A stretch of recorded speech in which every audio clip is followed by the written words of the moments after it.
दोस्तों नमस्कार। सौगंध मुझे इस मिट्टी की, मैं देश नहीं बिकने दूंगा। जी, ये शब्द आपके जहन में जैसे ही आएंगे 6 बरस पहले लौट चलिए। 25 मार्च 2014 बीजेपी ने अपना नेशनल एंथम लोकसभा इलेक्शन के लिए यह जारी किया था, जिसमें बहुत बातों का जिक्र है। इसका जिक्र हम आखिर में जरूर करेंगे, उसके बाद आप समझ पाएंगे इन 6 बरस में उस 6 बरस पहले के पॉलिटिकल एंथम का हुआ क्या। लेकिन यह लाइन बड़ी महत्वपूर्ण है, सौगंध मुझे इस मिट्टी की, मैं देश नहीं बिकने दूंगा। और जैसे ही हम देश नहीं बिकने का जिक्र करते हैं, वैसे ही हमारे सामने बहुत सारी कंपनियां, इस देश की कंपनी, सार्वजनिक उपक्रम की कंपनी एक लाइन से रेंगने लगती है, इसे खरीद कौन ले गया और बेचा किसने, और बेचने के बाद उस पैसे का इस देश में हुआ क्या। और क्या यह एक लंबी कतार है जिसमें एक के बाद एक कंपनियां बिकते चली जाएंगी और संयोग से हर कंपनी के साथ एक शब्द लिखा रहता है, भारत, इंडिया, भारतीय, और वही कंपनी बाजार में बेचने के लिए सरकार तैयार हो जाती है। तो सौगंध मुझे इस मिट्टी की, मैं देश नहीं बिकने दूंगा। लेकिन आपके जहन में भारतीय कोल, जी, कोल इंडिया नाम आना चाहिए। बिकने की स्थिति देश के भीतर में कैसे आई है बताने की जरूरत नहीं। भारतीय संचार निगम बीएसएनएल, बिकने की स्थिति कैसे आई है बताने की जरूरत नहीं।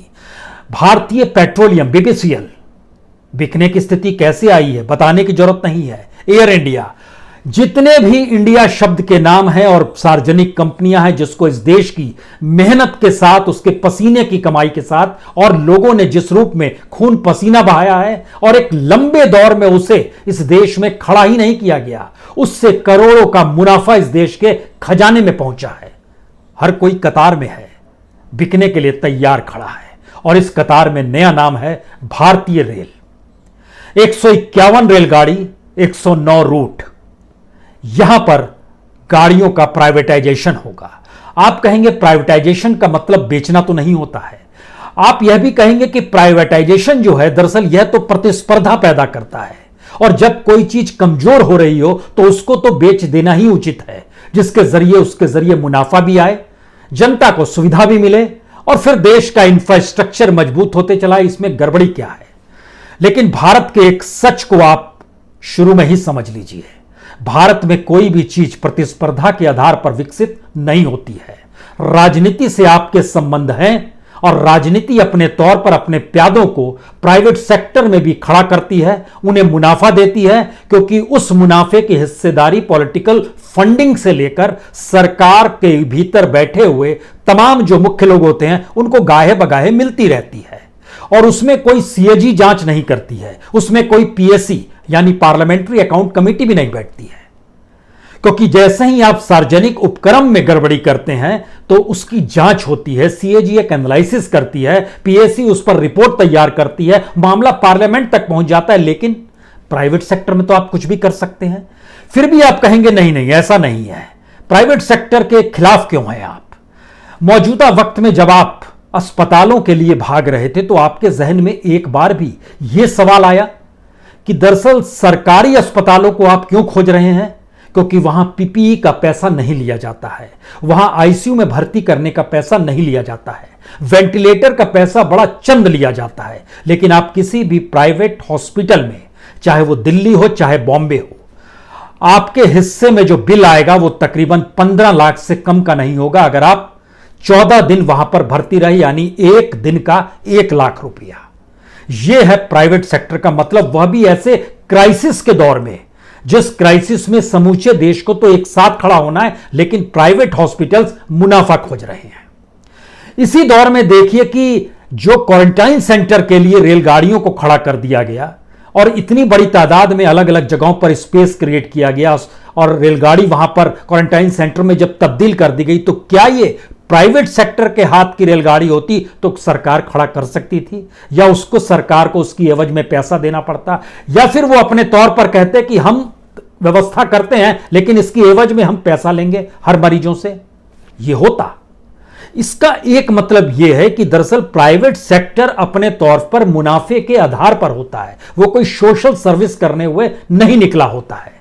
लेकिन भारत की आजादी के बाद से इस देश की फिलॉसफी बहुत साफ तौर पर रही है जो न्यूनतम जरूरतें होती हैं, जो जिंदगी से जुड़ी हुई जरूरतें होती हैं, उसको सरकार अपने तौर पर चलाएगी, क्योंकि भारत डेमोक्रेटिक स्टेट है। यहां पे लोग अपनी सरकार को चुनते हैं और वो सरकार की जिम्मेदारी अपने लोगों के प्रति होनी चाहिए। लेकिन सरकार ने ही अगर पल्ला झाड़ लिया और नए तरीके से परिभाषित कर दिया कि हम आपको सुविधा देंगे, आप हमें पैसा दीजिए, तो फिर आप एक एक स्टेप देखते चले जाइए। यूनिवर्सिटीज की तादाद देश में कितनी है? Private 389 universities. और जो सबसे पिछड़े इलाके होते हैं, सबसे पिछड़े राज्य होते हैं, वहां पर नई नई यूनिवर्सिटी खुल जाती है, वह भी कमाई के रास्ते के लिए। हॉस्पिटल्स इसी तरीके से खुल जाते हैं। और तो और अब तो पानी तक इस देश में प्राइवेटाइज हाथों में आ गया है। जो बोतल बंद पानी है, उसका जो मुनाफा है, उस मुनाफे के बराबर भारत के सरकार का बजट नहीं है कि वो साफ पानी दे सके। इस देश के भीतर में एक साल में प्राइवेट हॉस्पिटल्स जितना मुनाफा कमा लेते हैं, उतना 5 साल का सरकार का हेल्थ सेक्टर का बजट नहीं है। और तो और स्थिति यह आ गई कि 2019 के बजट में से 5,000 करोड़ रुपए और कम कर दिए गए 2020 के बजट में। दुनिया में एक ऐसी स्थिति आपको देखने को नहीं मिलेगी जहां पर प्राइवेट सेक्टर को इसलिए खड़ा किया जाता है कि सत्ता के अनुकूल एक एटीएम लगातार काम करते रहे। आज हम आपको इसका भी एक उदाहरण देंगे, लेकिन जब हम आपसे जिक्र आज रेलवे का करने वाले हैं तो जरा समझिए, भारत के लिए लाइफलाइन रही है रेलवे। और रेलवे का मतलब क्या होता था और उसको किस तरीके से खत्म कर दिया गया, उसके लिए एक क्षण के लिए आप तमाम पीएसयूज की जब लिस्ट देखिएगा तो आप समझिएगा कि ये सारे पीएसयू जिनका डिसइन्वेस्टमेंट हुआ है, जिनको बेचा गया है, जिसमें शेयर्स बेचे गए हैं, वो मुनाफा कमाते थे, फिर घाटे में क्यों आ गए? तो हम एक ऐसी प्रक्रिया के तहत चलते हैं जिसमें वो चीजें घाटे में तब्दील होती चली जाए, और जब उसको बेचना शुरू करें तो फिर सामने वाले को बहुत कम कीमत में बेच दें, और सामने वाला इसलिए उसको खरीद ले क्योंकि उसके जरिए उसको तुरंत मुनाफा मिलने में लगेगा। और ये एक लंबी फेहरिस्त भारत में रही है। जब मौजूदा सरकार जब देश नहीं बिकने दूंगा ये कहते हुए 2014 में सत्ता में आई, तो 2014 से 2015 यानी इस साल में 24,348 करोड़ रुपए का डिसइन्वेस्टमेंट हुआ। उसके बाद 15-16 में 23,996 करोड़ का, और इसके बाद तो रफ्तार पकड़ ली डिसइन्वेस्टमेंट ने। 16-17 में 46,247 करोड़ रुपए का, 17-18 में 1 लाख करोड़ से ज्यादा का डिसइन्वेस्टमेंट किया गया, और 18-19 में 84,000 करोड़ से ज्यादा का डिसइन्वेस्टमेंट हुआ। और अभी भी टारगेट है तकरीबन 1 से 2 लाख करोड़ रुपए का हम डिसइन्वेस्टमेंट करने को तैयार हैं। एयर इंडिया को बेच दें, बीपीसीएल को बेच दें, कॉन्कर को बेच दें, एक लंबी फेहरिस्त है। इन बातों का जिक्र इसलिए है क्योंकि आप सिर्फ रेलवे को अकेले मत देखिए और यह मत सोचिए कि इसके बाद शायद वहां पर 5 सितारा गाड़ी होगी, 5 सितारा दौड़ने वाली परिस्थिति होगी, 160 किलोमीटर की रफ्तार से दौड़ रही होगी, ट्रैक भी शायद प्राइवेट के होंगे, डब्बे प्राइवेट के होंगे, बड़ी सुविधा होगी, बड़ी चीजें होंगी। तो यह देश सिर्फ पैसे वालों के लिए है क्या? जिनके पास पैसा है, क्योंकि हमने इस देश के भीतर में कोई इंफ्रास्ट्रक्चर खड़ा किया ही नहीं। एजुकेशन का नहीं किया तो बड़ी तादाद में बच्चे हायर एजुकेशन के लिए भारत छोड़कर विदेशों में चले गए। हमने हेल्थ सेक्टर क्रिएट नहीं किया, तो अब बीमारी के वक्त में आपको यह जानकर हैरत होगी, जब हमने देखना समझना शुरू किया तो इस देश के जो पैसे वाले लोग हैं अब वो अपने घरों में ऑक्सीजन सिलेंडर रख रहे हैं। इतना ही नहीं, वेंटिलेटर भी रखना चाह रहे हैं अपने घर में। कौन देगा अस्पताल में जाकर 1 लाख रुपए प्रतिदिन? इससे बेहतर है 4.5 लाख रुपए का शानदार वेंटिलेटर मिलता है, उसको अपने घर में लगा लो जिनके पास पैसा है। और तो और जो पल्स ऑक्सीमीटर है जिसकी कीमत तकरीबन 1,000 से 4,000 के बीच में होती है, वह भी लोग खरीदने लगे हैं, और उसको भी डॉक्टर्स कह रहे हैं आप खरीद के घर में रखिए। इससे आपको आइडिया लग जाएगा कि आपकी पल्स ऊपर नीचे जा रही है, ऑक्सीजन कम ज्यादा हुआ है कि नहीं हुआ है। हमारा देश का इंफ्रास्ट्रक्चर कुछ है ही नहीं। जिस देश में 80 करोड़ लोग 5 किलो अनाज के लिए सरकार ऐलान करती है, जिस देश में 80 करोड़ लोग 50 रुपए का थर्मामीटर नहीं खरीद सकते हैं, तो इसका मतलब है उस देश में उनके इलाज के लिए हम कोई व्यवस्था करेंगे नहीं कर रहे हैं। तो जो व्यवस्था जो लाइफलाइन रेलवे की थी उसको पहले ध्वस्त कर दो और उसको ऐसी हालत में ले आओ कि लोगों को लगने लगे अरे तो घाटे में चल रहा है। और इसके बाद उसको फिर बेचने की प्रक्रिया में धीरे धीरे लाओ, और जिनके पास पूंजी है, पैसा है, वो विरोध नहीं करेंगे, या फिर जिनके पास अल्टरनेटिव नहीं है जिंदगी जीने के लिए, उनको अगर रेलवे से सफर करना है तो वो करेंगे ही। यानी एक ऐसी परिस्थिति बना दी जाए जो कि ऐसा लगे कि सरकार का निर्णय बिल्कुल सही है। हमें लगता है कि आज 1974 के रेलवे स्ट्राइक का भी आपसे जिक्र करना चाहिए। रेलवे स्ट्राइक, जब उस समय जॉर्ज फर्नांडिस लीडर हुआ करते थे, उस वक्त ललित नारायण मिश्रा रेलवे मंत्री थे, प्रधानमंत्री इंदिरा गांधी थी। सिर्फ 20 दिन की रेलवे स्ट्राइक हुई थी, सब कुछ ठप हो गया था। और आपको जानकर हैरत होगी, उस वक्त के रेलवे मंत्री हो या प्रधानमंत्री हो, उनका एक ही वक्तव्य था, उस वक्तव्य का एक ही शब्द था, रेलवे स्ट्राइक ने 20 दिनों नहीं चलने से पूरी की पूरी अर्थव्यवस्था को तबाह कर दिया है। और यही बात अंतर्राष्ट्रीय अखबारों में लिखी गई, अंतर्राष्ट्रीय मीडिया में आई कि जॉर्ज फर्नांडिस की एक स्ट्राइक ने भारत की इकोनॉमी को कैसे डामाडोल कर दिया है। क्योंकि रेलवे का सबसे बड़ा योगदान था, रेलवे में सबसे ज्यादा उस वक्त दुनिया की किसी भी कंपनी में कोई काम करते थे तो वह रेलवे थी। आज की तारीख में रेलवे 8वां बड़ा संस्थान है जो सबसे ज्यादा लोगों को रोजगार देता है। लेकिन जरा सोचिए, 1974 में जब हम आपसे स्ट्राइक का जिक्र कर रहे हैं, तो उस समय के स्ट्राइक के कुछ डॉक्यूमेंट्स जब हम देख रहे थे कि आखिर किन वजहों से स्ट्राइक किया गया, और अगर स्ट्राइक किया गया तो मौजूदा वक्त का सच क्या है और उस वक्त का सच क्या था, यह भी देखने वाली चीज है। क्योंकि यह भी आपको जानकर हैरत होगी कि उस समय और अब के समय में रेलवे में कोई बहुत अंतर नहीं आया है। उल्टे रेलवे को और पैसा मुनाफा होना चाहिए, लेकिन उसको जिस रूप में ट्रीट किया जाता है वह झटके में आपको ऐसी स्थिति में लाकर खड़ा कर दिया जहां आप कहेंगे आपको कुछ लाभ नहीं हो रहा है। और ये लाभ नहीं होने की स्थिति में जो डॉक्यूमेंट्स बतलाते हैं, ये डॉक्यूमेंट्स भी हैरत करने वाले हैं। इन डॉक्यूमेंट्स के भीतर में हमने देखा कि आखिर 1974 में जब स्ट्राइक की गई थी, उस समय 70 लाख लोग प्रतिदिन सफर करते थे रेलवे से। आज कितने सफर करते हैं? आज 2,30,000 लोग सफर करते हैं। उससे पहले दिमाग में ले आइए, उस समय लगभग जनसंख्या 57 करोड़ थी, आज 130 करोड़ है। हम चाहते तो बहुत तेजी से चीजें डेवलप कर सकते थे, क्योंकि रेलवे की जरूरत इस देश में ज्यादा से ज्यादा लोगों को पड़ रही थी, सामान ज्यादा से ज्यादा ढोया जा रहा था, इंफ्रास्ट्रक्चर तेजी से हमको डेवलप करना चाहिए था, और लेकिन उसके समानांतर हमने कुछ भी नहीं किया। जरा इस परिस्थिति को समझिए, जब हम इस बात का जिक्र कर रहे हैं कि 70 लाख लोग अगर 1974 में ट्रेवल करते थे, तो अब की तारीख में 2,30,000 लोग ट्रेवल करते हैं, 2,30,00,000 लोग सफर करते हैं। उस समय लगभग 6 लाख टन प्रतिदिन माल ढोया जाता था रेलवे के जरिए। आज की तारीख में लगभग 33 लाख टन माल ढोया जाता है उसी रेलवे से। यानी उस समय लगभग 17 लाख कर्मचारी थे, आज की तादाद में तो 14 लाख कर्मचारी हो गए। कर्मचारी भी कम कर दिए गए हैं, और प्राइवेटाइज होने के बाद चीजें और तेजी से ज्यादा आधुनिकीकरण की दिशा में और पैसे ज्यादा समेटने की परिस्थितियों में कर्मचारी और कम होंगे, इससे इनकार नहीं किया जा सकता है। लेकिन महत्वपूर्ण है कि जो रेल स्ट्राइक हुई थी, उसके साथ जिन वजहों को बताया गया था, उसमें साफ तौर पर कहा गया था कि रेलवे के कर्मचारियों को जितना न्यूनतम वेतन मिलना चाहिए, दूसरे पीएसयू की तुलना में वो कम मिल रहा है, बोनस नहीं मिल रहा है। और लंबी फहरिस्त बताई थी उस वक्त जॉर्ज फर्नांडिस ने। लेकिन एक के बाद एक इस बात का जिक्र हुआ कि दरअसल ऐसा नहीं है। उस समय कोल माइंस में, स्टील मिल्स में, इलेक्ट्रॉनिक फैक्ट्रीज में ज्यादा बोनस था, ज्यादा पैसा मिल रहा था। जितने पीएसयूज थे, मिनिमम वेजेस उनका कॉम्पिटिटिवली रेलवे से ज्यादा था। मौजूदा वक्त की स्थिति तो और बिगड़ी हुई है। मौजूदा वक्त में तो रेलवे के भीतर और ज्यादा त्रासदी हो गई है। अगर इन परिस्थितियों में रेलवे को लाकर अगर उस वक्त 20 दिन में देश की इकोनॉमी पर सिर्फ रेलवे से पड़ गया था, तो मौजूदा वक्त का सच तो यह है कि प्रधानमंत्री बनने के बाद नरेंद्र मोदी जी ने सोचा कि दरअसल अब रेलवे बजट भी खत्म होना चाहिए, और रेलवे बजट को भी मुख्य बजट में मर्ज कर दिया गया। यानी सब कुछ एक साथ किस तरीके से अपनी हथेली के भीतर रखा जा सके, यह एक तरीके होते हैं। और इसी के जरिए प्राइवेट सेक्टर को फिर कहा जाता है, नहीं तो पहले रेलवे डिसीजन लेता, पोर्ट से आपको रेलवे तक जोड़ना है, रेल को पोर्ट से जोड़ना है, आप रेलवे को डिसीजन लेना होगा। सड़कें बनानी है, रेलवे को डिसीजन लेना होगा। रेलवे की जमीन पे क्या कुछ बनेगा, रेलवे को डिसीजन लेना होगा। लेकिन इस परिस्थिति में जब आप प्राइवेटाइज करेंगे तो रेलवे अपनी जमीन किसी भी हालत में दे देगी वह प्राइवेट सेक्टर को। और इतना ही नहीं, जो देश भर के अलग अलग रेलवे स्टेशन को, जो 60 रेलवे स्टेशन को आधुनिक बनाने का जिक्र किया, उसमें भी यही प्रावधान था कि रेलवे की जमीन उन प्राइवेट्स को हाथों में दे दी जाएगी 49 ईयर्स के लिए कि अब आप प्लेटफॉर्म चलाइए, आप अपने तरीके से सारे काम कीजिए।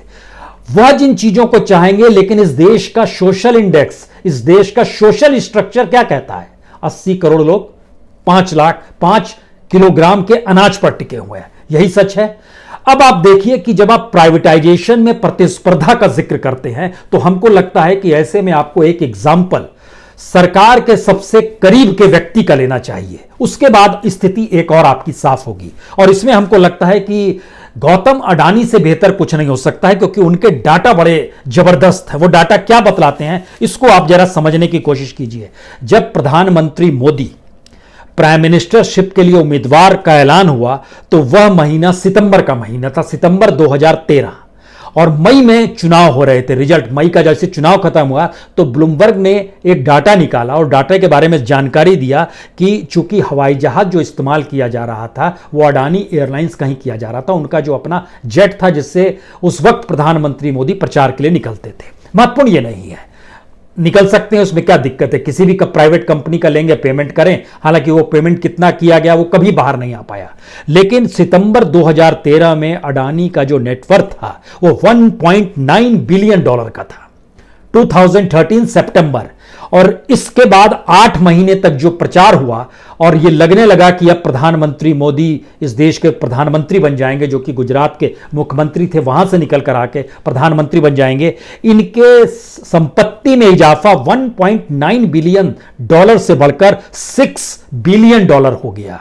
यानी लगभग 25 मिलियन डॉलर, 25 मिलियन डॉलर का मतलब बहुत साफ होता है, लगभग 186 करोड़ रुपए हर दिन इजाफा हो रहा था अडानी की संपत्ति में, और 4.1 बिलियन सिर्फ 8 महीने में बढ़ गया। अब सवाल है, जब प्रधानमंत्री बन गए उस समय तक अडानी की कंपनी क्या क्या करती थी, जब प्रधानमंत्री बनने के बाद क्या करने लगी और किस तरीके से और विस्तार हुआ। बीते 5 बरस में जो डाटा निकल कर आया, ये डाटा की जानकारी निकल कर जब ये सामने आई, उसमें यह बहुत साफ तौर पर आया कि देश के सबसे रईस शख्सों में शुमारी जो है वह मौजूदा वक्त में अडानी की है, रिलायंस के बाद है, मुकेश अंबानी के बाद है। लेकिन 2014 के मई में 6 बिलियन डॉलर की संपत्ति बढ़ते बढ़ते आज की तारीख में 15.7 बिलियन डॉलर हो गई। 15.7 बिलियन डॉलर का मतलब है 9.7 बिलियन डॉलर इस दौर में बढ़ गई। इसके बढ़ने का मतलब है हर दिन तकरीबन 5.3 मिलियन डॉलर बढ़ रहा था, यानी 39 करोड़ हर दिन बढ़ रहे हैं। और 9.7 बिलियन डॉलर का मतलब होता है लगभग 72,000 करोड़। इतना रकम बढ़ते चला गया। अब सवाल है कि देश की इकोनॉमी नीचे जा रही है, पब्लिक सेक्टर से जुड़े हुए इंस्टीट्यूशंस नीचे ढह रहे हैं, इस देश में डेवलपमेंट किसी भी रूप में कॉर्पोरेट्स का हो नहीं पा रहा है, लेकिन 1-2 कंपनियां धीरे धीरे डेवलप होती चली जा रही है। और डेवलप होते होते मौजूदा वक्त में तो इनको पोर्ट्स का किंग कहा जाता है, पोर्ट किंग ऑफ इंडिया कहा जाता है अडानी को, क्योंकि जितनी बड़ी 10 पोर्ट्स इनके पास हैं, टर्मिनल्स अलग से हैं, ये सारी चीजें ठीक है। लेकिन आज जब नेटवर्थ का जिक्र होता है, उस नेटवर्थ में जानकारी आती है कि 1.2 लाख करोड़ रुपीस का ये लिस्ट जारी की है, हुरून रिच लिस्ट जारी हुई है, जिसमें दुनिया के टॉप मोस्ट लोगों में भी अडानी का नाम है। सवाल ये नहीं है, सवाल है कोई रईस होता है हो, लेकिन सवाल है कि जब हम प्राइवेटाइजेशन की बात करते हैं तो प्राइवेटाइजेशन एक मुनाफा खोजता है। उस मुनाफे के मातहत अगर वो सरकार के अनुकूल है तो सरकार उसके अनुकूल नीतियां बनाती है, और इस नीतियों को किस रूप में कैसे लिया जाता है ये मेरे ख्याल से समझने के लिए मुंद्रा पोर्ट को आप समझ सकते हैं, जिस पे एक रिपोर्ट दी थी सीएजी ने, और फिर उस पर पीएससी ने जब उस पर कार्रवाई शुरू की तो गुजरात में चूंकि बीजेपी की सरकार थी तो पीएससी को निर्धारित करने वाले लोगों ने चीजें रफा दफा शुरू कर दी। उसके तरीके ये होते हैं कि दूसरे पोर्ट्स जो हैं वहां पर कम से कम काम हो, और जो पोर्ट्स आपके करीबी का है या प्राइवेट सेक्टर में जिसको आप लोग को लाभ पहुंचाना है उसको ज्यादा से ज्यादा हो। कमोवेश रेलवे में भी यही स्थिति आएगी। जो 109 रूटों का जिक्र है, जाहिर है वो 109 रूट घाटे वाले तो नहीं होंगे, वो दिल्ली से मुंबई होंगे, मुंबई से हैदराबाद होंगे, मुंबई से चेन्नई होंगे, कुछ इस तरीके से चलेंगी। जो सबसे बेहतरीन रूट्स हैं वही रूट्स होंगे जिसमें सबसे ज्यादा मुनाफा है। तो उस मुनाफे को डेवलप करके ये देश अपने आप को क्यों नहीं डेवलप करके सार्वजनिक उपकरणों को मजबूत करता है? क्योंकि इसलिए हमको ये शक है, क्योंकि मौजूदा वक्त में जब हम आपसे डाटा बतला रहे थे कितने करोड़ का डिसइन्वेस्टमेंट हुआ, तो जो पब्लिक सेक्टर कंपनी जो लिक्विडेटेड की गई है उसमें 23 कंपनियां मौजूदा सरकार के जरिए हुई है और सिर्फ 4 कंपनी इससे पहले लिक्विडेशन में गई है। उसमें आपको 2002 में एक कंपनी थी, mining and allied machinery corporation limited.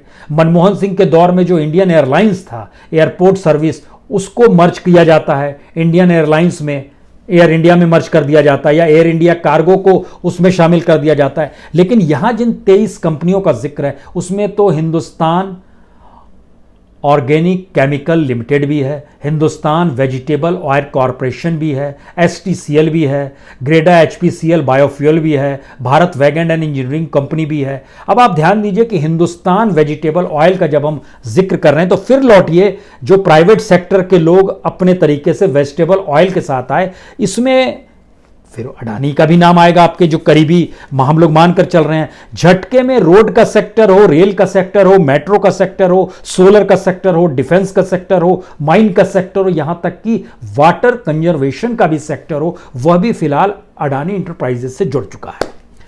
इसका मतलब प्रतिस्पर्धा नहीं होता, इसका मतलब मुनाफा किसी को पहुंचाना होता है। और जब आप मुनाफा किसी को पहुंचा रहे होते हैं तो उसके जरिए कुछ आपको लाभ मिलने की हमेशा एक गारंटी रहती है। 2014 में अक्सर इस बात का जिक्र होता था, जब उस वक्त चुनाव प्रचार के लिए अडानी के हवाई जहाज से निकला करते थे तो कहा जाता था अडानी बीजेपी के लिए एटीएम है।